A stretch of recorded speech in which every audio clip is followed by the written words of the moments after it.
What's going on, guys? Welcome back to my channel. Today's main video is my favorite summer movies from the past 3 months. I've never done a video like this before, but I have seen other YouTubers doing it, and I want to start incorporating it into my channel. I figure it would be a lot of fun, and if you want to get involved, then comment down below and let me know what were your favorite summer movies. So my definition of summertime is summer starts with Memorial Day weekend and ends on Labor Day weekend. Now, I'm saying this because if I counted all of May as summertime, then Guardians of the Galaxy Volume 3 would definitely be on this list. But because it opened the first weekend of May, it is not on my list. But trust me, I love and adore that movie. But because it doesn't fall into my summer time frame, it is not in this video. And do keep in mind, this is my list. It's not going to match up with yours, and that is perfectly fine and okay. We can have a discussion down below, and this is in no particular order whatsoever. But the film that I am starting off with, coincidentally, did kick off summertime, Memorial Day weekend, and that is The Little Mermaid. Now, this may surprise a lot of you because I'm not the biggest Disney fan. I'm not all about Disney. But I will say, when I went to go and see The Little Mermaid, I kept an open mind about it. It certainly is not a perfect film. Definitely is not. However, as far as the live action interpretations go, it's definitely one of the better ones. Unfortunately, this movie received a lot of backlash because of the casting choice. We chose an African American versus the stereotypical white Ariel that we know from the original animated movie.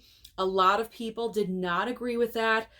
I could care less. She could be white, black, purple, yellow. It doesn't matter to me. As long as she can act and as long as she can sing, I think I said this before in a different video, that is all that matters to me. But unfortunately, people just did not like the casting choice, and that's the main reason I think that The Little Mermaid did not perform as well at the box office as it really should have and could have. But overall, I had a good time with the movie. I thought it was a fun way to kick off summer, and it did recently drop on Disney Plus, I believe today. So give it a second chance. If you were kind of critical of it before, or if you haven't seen it yet, give it a chance. Give it a chance on Disney Plus and see what you think of it.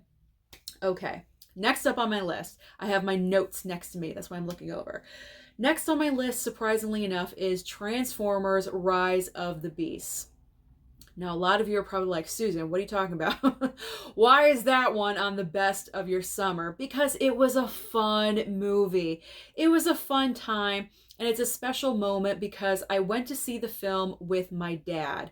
As a family, we were rewatching the entire franchise just to refresh our brains. That's what we do here at the house before another installment comes out. And so my mom planned on coming too, but she couldn't. She wasn't feeling well. So my dad went with me, and we had a great time. It was the perfect popcorn movie of the summer. Mindless entertainment. Just shut your brain off. Enjoy what's in front of you. And considering where we left off, because I don't really count Bumblebee. I think Bumblebee is kind of like its own entity in the Transformers franchise. So really the last Transformers movie was The Last Knight. And considering how horrible that movie was, Transformers is heading in the right direction because Rise of the Beast was way better than The Last Knight. So I'm optimistic to see where this franchise can go. It was a fun movie. Had a great time. Next up on my list is No Hard Feelings with Jennifer Lawrence. We actually just watched this movie on physical media last night here at the house. I went and saw this movie at the theater. My mom and dad had not seen it. They didn't know anything about it. I kind of like to just surprise them with movies and not reveal too much about what the plot line is.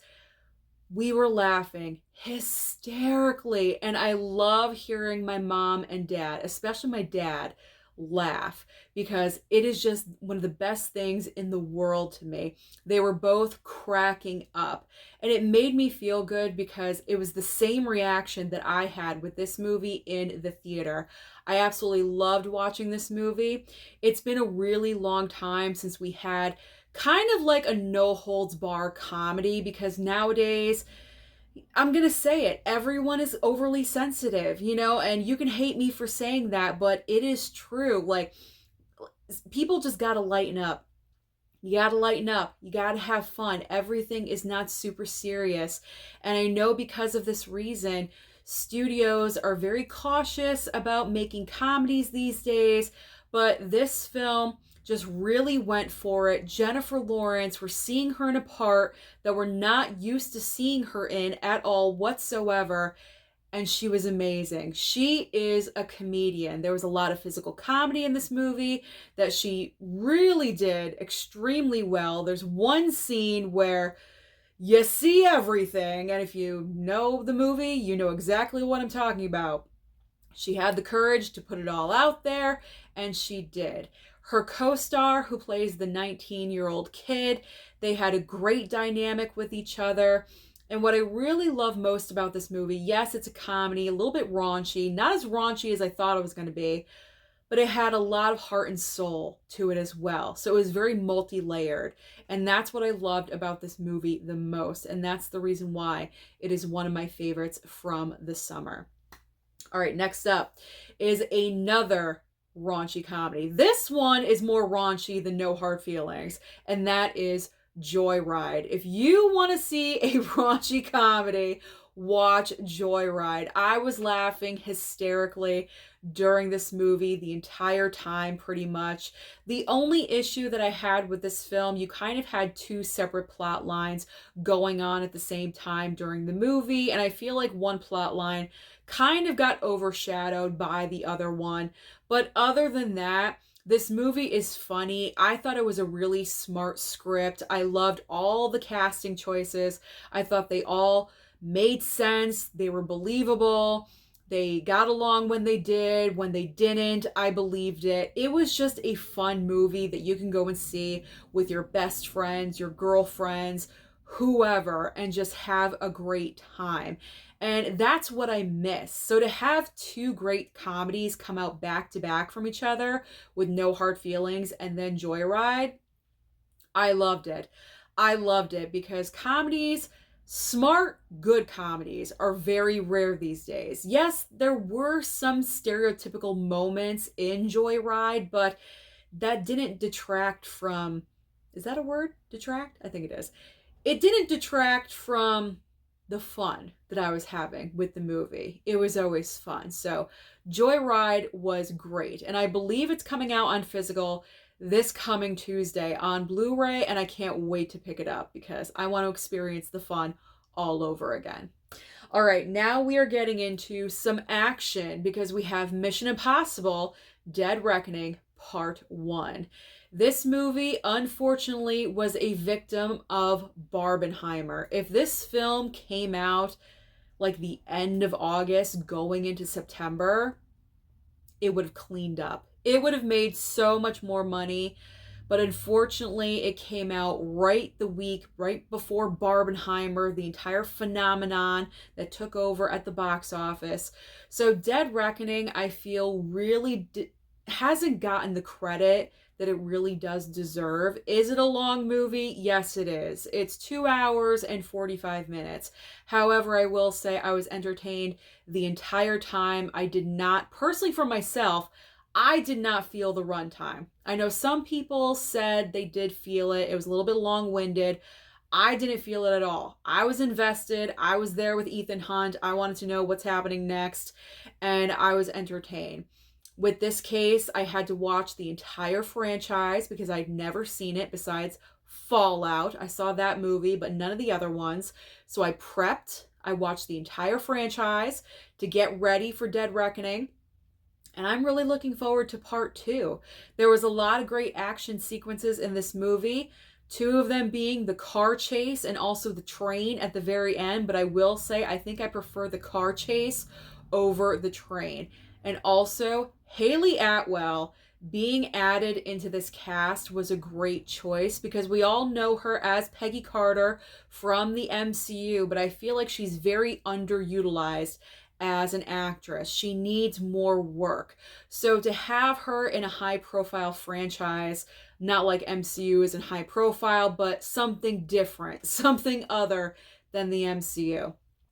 So to see her in a Mission Impossible film is great. And I believe she will be back for part 2. So I just really enjoyed this film. I feel like 2023 is kind of the year of the action movie because we've had a lot of great ones this past year.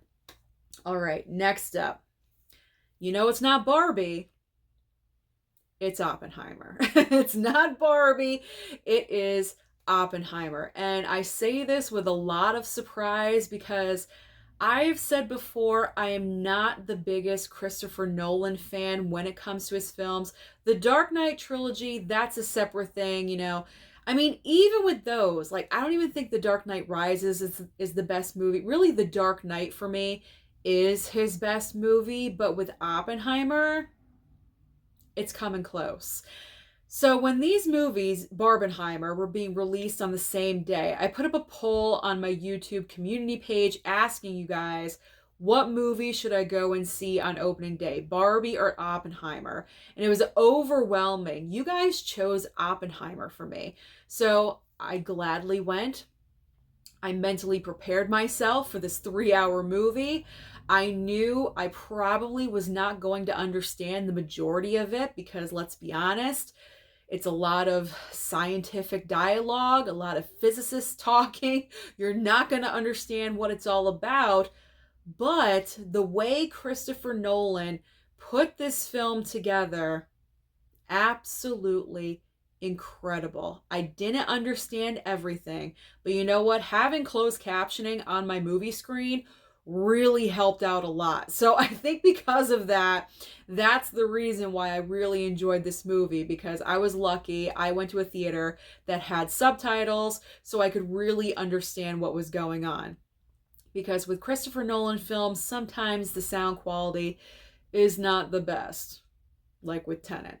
But Oppenheimer was such a good film. There's so many things about this movie. It's definitely going to get nominated during awards season.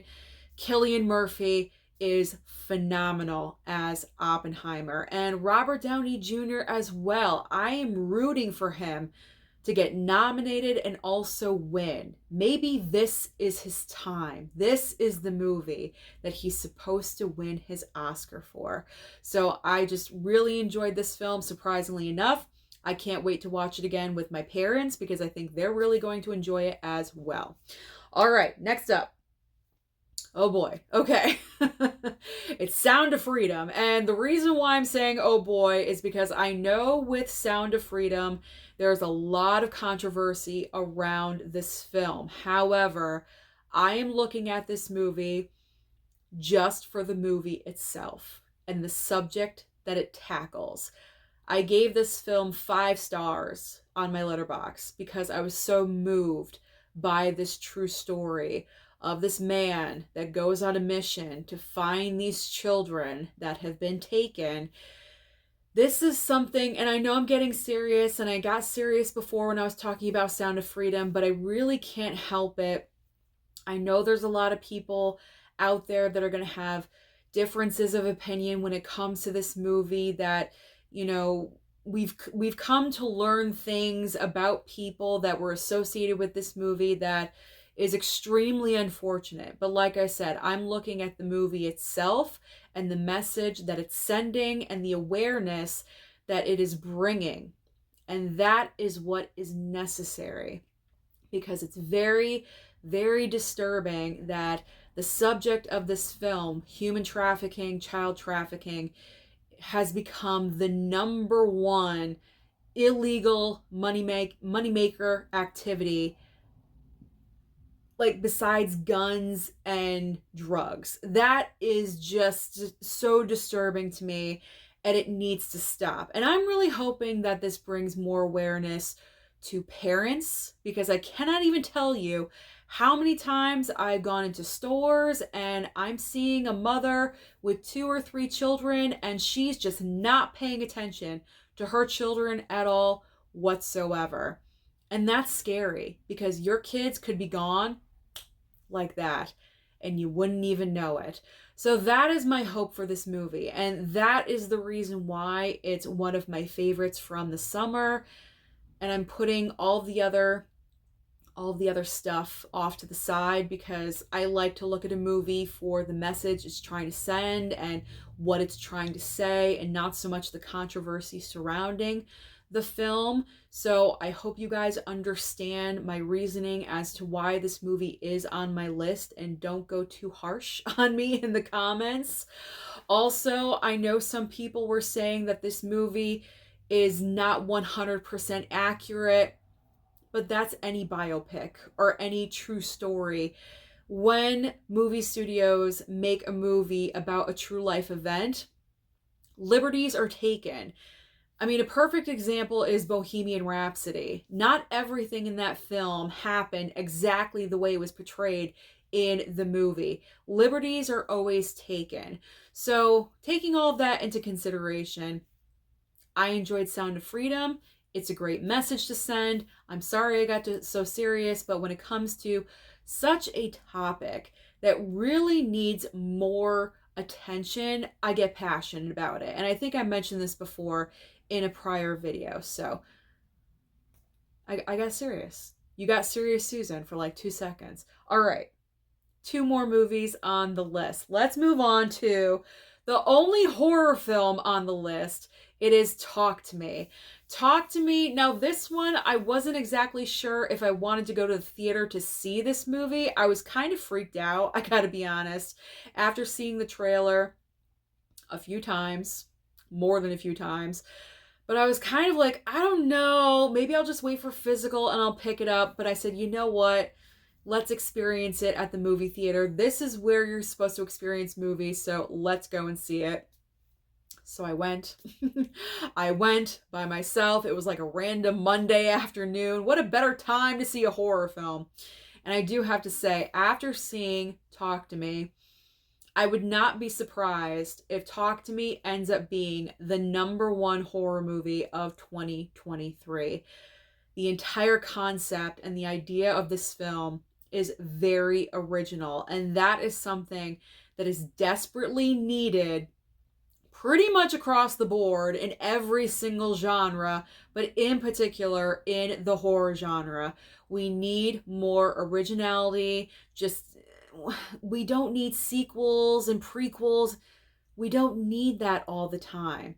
And that's what I loved most about this film. Again, it's not a perfect movie, but it's very, very close. I gave it bonus points because of the originality and how creative it was, and how inspiring that 2 brothers from YouTube put this together and actually made this happen. That's so inspiring. And we already know we're getting a sequel because after a couple of weeks after this movie opened, they pretty much announced the sequel. So that is amazing. Another hit for A24. Definitely one of the best of the year. Definitely one of the best of the summer. And my final movie is the movie that opened on Labor Day weekend, and that is The Equalizer 3 with Denzel Washington. I mean, this movie was just so good. Denzel, fantastic as always, giving a great performance. He doesn't even really have to do anything. You know what I mean? Like, he can just sit in a chair, drinking his tea, simply saying his dialogue, and you're riveted. You're riveted by Denzel. He just has that swag about him, and I think it's fantastic. Antoine Fuqua, I believe, is the director of all the Equalizer movies. This was his best because I rewatched 1 and 2 before I saw this one.